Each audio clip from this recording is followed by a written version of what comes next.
Central government जो है parliamentary supremacy और प्रिविलेजेस के खिलाफ ये काम करते हुए मीडिया को इन्फॉर्म कर रही है और पार्लियामेंट को इन्फॉर्म नहीं कर रही है। मीडिया में जो लिखा गया है वो इस बात को बताता है कि मोदी हुकूमत वक्फ बोर्ड की ऑटोनॉमी को छीनना चाहती है। बीजेपी शुरू से वक्फ बोर्ड्स और वक्फ की प्रॉपर्टीज के खिलाफ रही है।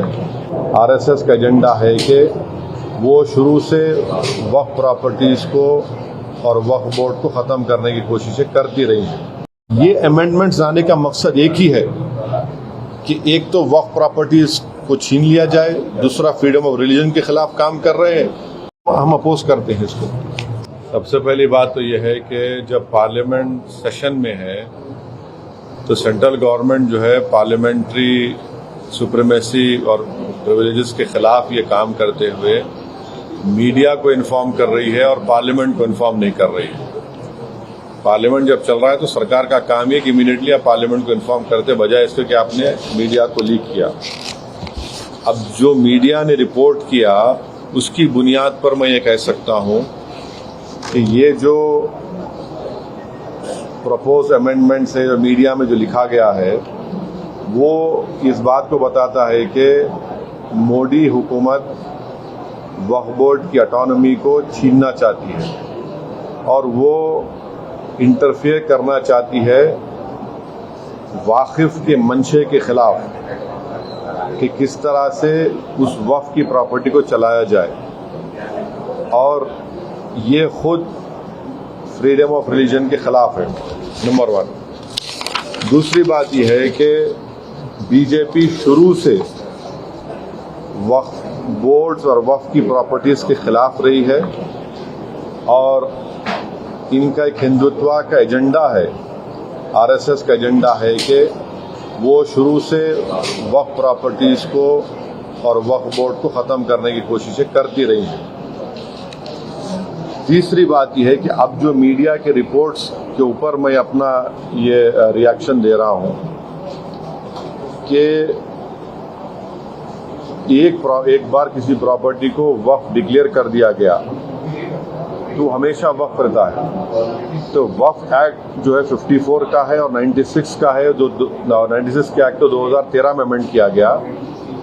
वो सर्वे कमिश्नर को पावर्स देता है और सर्वे कमिश्नर को अपॉइंट कौन करती है? State government. तो सर्वे कमिश्नर वक्फ प्रॉपर्टीज आइडेंटिफाई करता, उसके बाद लिस्ट ऑफ वक्फ प्रिपेयर होती है सर्वे कमिश्नर की तरफ से, और वो सर्वे कमिश्नर जो स्टेट गवर्नमेंट का अपॉइंटी है उसको स्टेट गवर्नमेंट को भिजाता और state government gazette notification issue करती है। तो गजीट नोटिफिकेशन खुद एक ऑफिशियल एक्ट है और अगर गजीट नोटिफिकेशन 1 साल तक चैलेंज नहीं होती तो वो फाइनल हो जाती है और नेचर ऑफ वक्फ हो जाता है।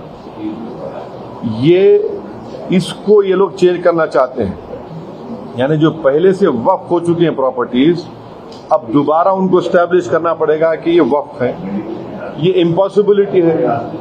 दूसरी बात यह है कि गजीट का जो कंक्लूसिव नेचर है उसको आप डाइल्यूट करना चाह रहे हैं। मानिए अब कई लोग वक्फ की प्रॉपर्टीज में एंक्रोचर्स है, इलीगल तरीके से वहां पर है, तो इनको एक मौका मिल जाएगा कि वो वक्फ प्रॉपर्टीज को बोलेंगे कि हमारी प्रॉपर्टी है, प्राइवेट वक्फ की प्रॉपर्टी नहीं है।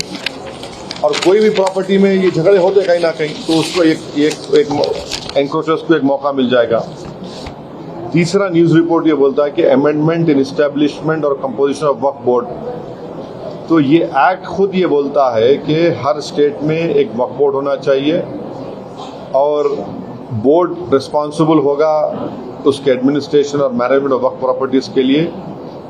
अब अगर आप अमेंडमेंट करेंगे establishment and composition of Waqf board में तो एक एडमिनिस्ट्रेटिव कियोस होगा, loss of autonomy Waqf board का होगा, और ये गवर्नमेंट का जो कंट्रोल है वक्फ बोर्ड के ऊपर, गवर्नमेंट का कंट्रोल बढ़ेगा तो वक्फ के इंडिपेंडेंस पे बहुत बड़ा असर पड़ेगा।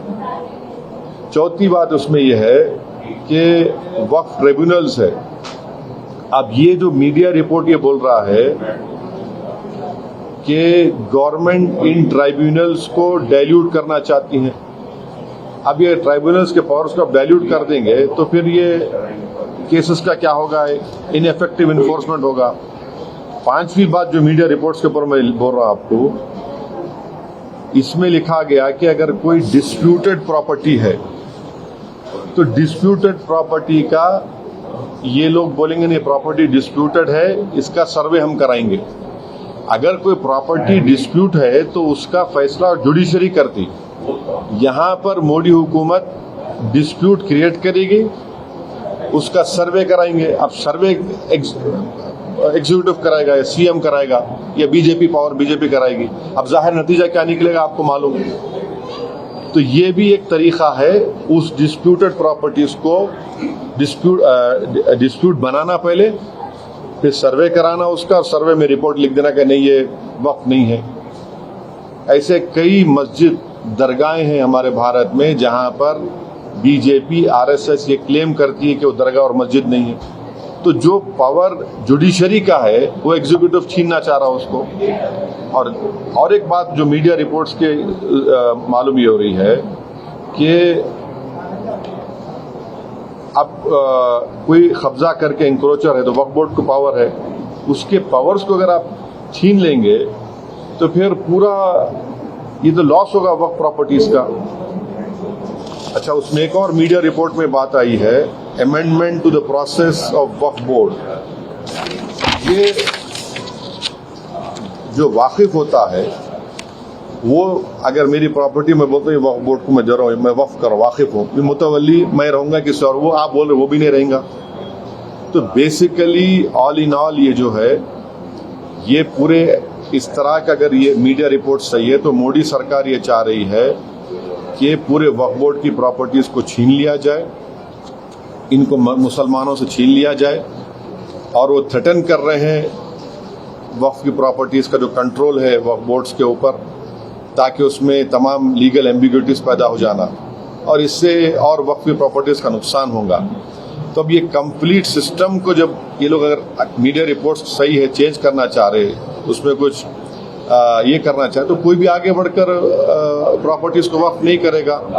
और आप देखेंगे कि कई मुसलमानों के मस्जिदें हैं, दरगाहें हैं जहां पर हिंदुत्व की ऑर्गेनाइजेशन आरएसएस बोलते कि नहीं है वो। तो ये अमेंडमेंट्स लाने का मकसद एक ही है कि एक तो वक्फ प्रॉपर्टीज को छीन लिया जाए, दूसरा फ्रीडम ऑफ रिलीजन के खिलाफ काम कर रहे हैं, और डिस्प्यूट अगर है तो जुडिशरी डिसाइड करेगा, एग्जीक्यूटिव कैसा करेगा। तो ये चीजें हैं जिसका हम अपोज करते हैं इसको।